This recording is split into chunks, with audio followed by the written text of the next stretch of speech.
Bonjour les amis, bonjour à tous, bienvenue dans Un jour une carte. Nous sommes aujourd'hui le dimanche 15 octobre. J'espère que vous passez un agréable week-end. Pour ce dimanche, j'ai opté pour le tarot des mondes sauvages et perdus, ou quelque chose comme ça.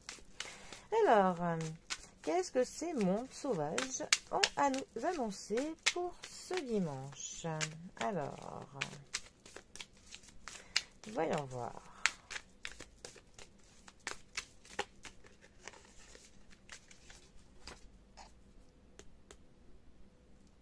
Nous avons pour ce dimanche le hiérophante, aussi appelé le pape, qui est accompagné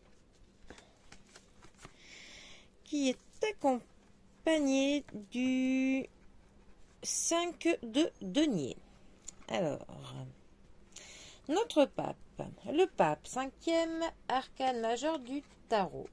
Il va nous parler de choses officielles, du fait de officialiser certaines choses. Dans un tirage, il peut nous parler d'un contrat de travail, d'un mariage, d'un divorce, d'un Pax, d'un contrat de vente, d'achat. Tout va dépendre des cartes autour et de la question, bien évidemment.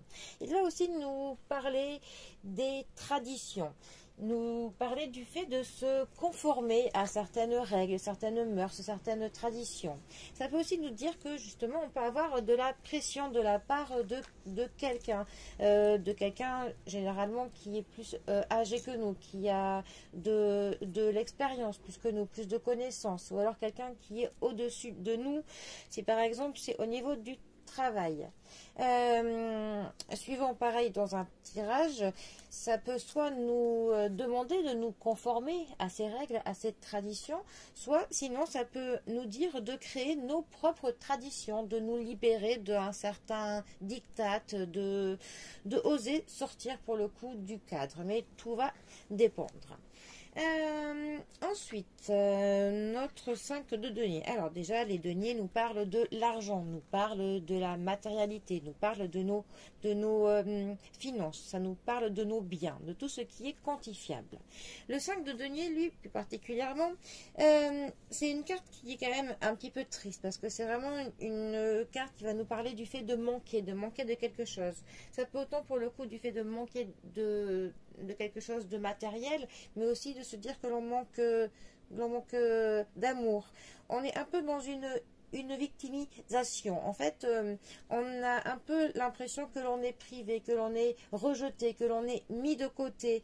En fait, c'est surtout nos blessures émotionnelles qui ressurgissent et qui parlent, hein.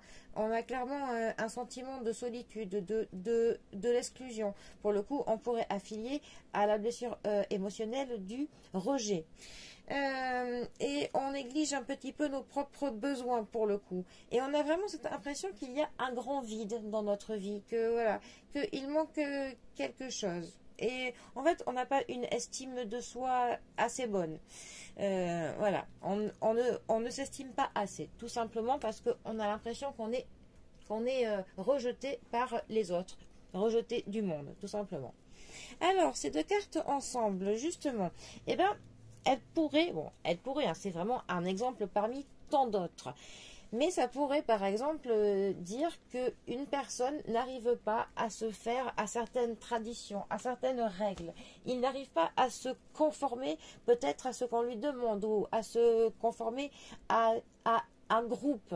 Ça pourrait être très bien une personne qui, par exemple, dans son milieu professionnel, a l'impression de ne pas s'intégrer, d'être rejeté par les autres parce qu'il ne correspond pas.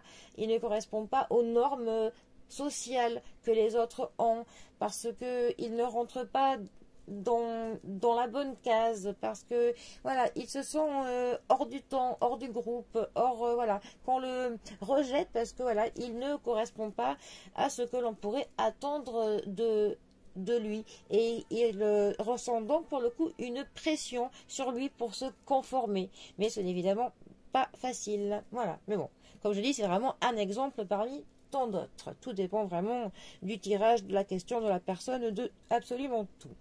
Bon, eh bien, les amis, je vous souhaite de passer un excellent dimanche. Profitez bien de la fin du week-end et je vous dis à bientôt pour un prochain tirage. Allez les amis, à bientôt. Bisous à tous.